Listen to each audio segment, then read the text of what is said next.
নমস্কার বন্ধুরা, আমি অরিন্দম চলে আসলাম আজকে এই মুহূর্তে বিরাট বড় একটা সুপ্রিম কোর্ট থেকে আপডেট নিয়ে 2020-22 ডিএলএড মামলা যেটা আপডেট নিয়ে, যেটা কিন্তু গলার কাটা হয়ে দাঁড়িয়ে আছে 2022 স্টেট পাস প্রার্থীদের। শুধু 2022 স্টেট পাস না, এর জন্য কিন্তু অনেক টেট পাস প্রার্থীরা কিন্তু সাফার করছে, কারণ পর্ষদ কিন্তু বলেছে যে এদেরটা না ক্লিয়ার করে কিন্তু নতুন রিক্রুটমেন্ট করা যাবে না।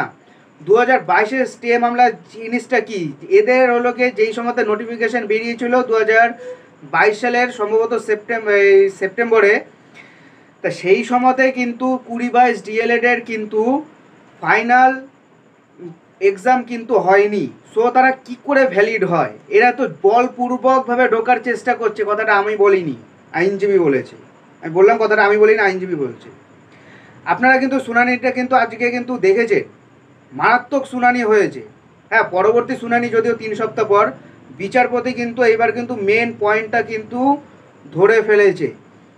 এইখানটাতে আমি বলে দিই, শুনানিটা আজকে আমি দেখলাম, আমি কারো পক্ষপাতিত্ব করছি না, বাট এটা আমার কাছে অনেকটা ডাউট ক্লিয়ার হচ্ছে। 20-22 কিন্তু হেরে যাওয়ার চান্স প্রবল। এখানে কিন্তু আনঅ্যাবসর্ব ক্যাটাগরিরা কিন্তু জিতে যাবে। কারণ আজকে একটা উকিল একটা কথা বলেছে, আমি সেটা একটু বলে দিই।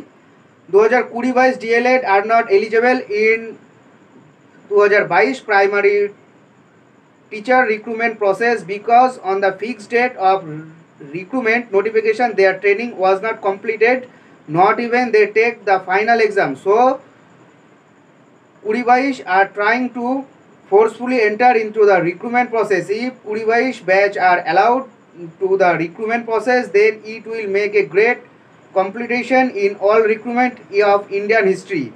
যদি 2022-কে যদি এই রিক্রুটমেন্টের ভিতরে ঢুকিয়ে দেওয়া হয়, তাহলে কিন্তু সারা ভারতবর্ষে কিন্তু একটা ইতিহাস একটা তৈরি করা হবে, যেটা সম্ভব না।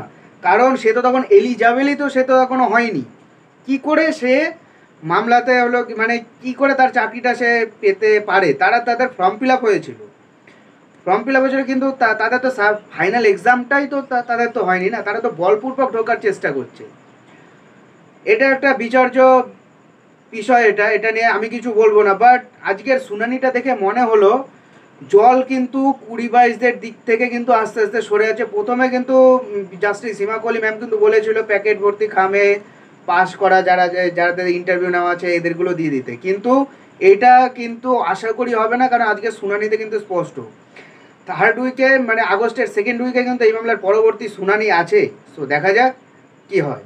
এটাই হলো আজকেকার আপডেট। সো এরকম আপডেট পাওয়ার জন্য আমাদের চ্যানেলটা সাবস্ক্রাইব করে আমাদের পাশে থাকুন। দেখা হচ্ছে পরের ভিডিওতে। ভালো থাকবেন সবাই। নমস্কার, জয় হিন্দ, বন্দে।